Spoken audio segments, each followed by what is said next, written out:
اللهم صل على محمد وآل محمد. السلام عليكم ورحمة الله وبركاته. شلونكم متابعيني؟ شو أخباركم؟ إن شاء الله الكل بخير وصحة وسلامة يا ربي. وصفتنا لليوم طريقة عمل ريزو كنتاكي مع طريقة تحضير صلصة الريزو بطريقة سهلة وناجحة والطعم يجنن وأطيب من المطاعم. نبدي على بركة الله بالمكونات وطريقة العمل، وتابعوا الفيديو من مطبخ أم علي الربيعي. بسم الله الرحمن الرحيم.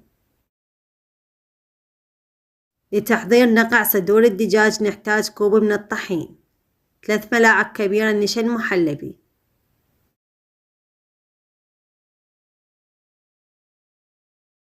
ملح، بابريكا، كركم، زنجبيل، ثوم باودر، هل مطحون، فلفل أسود.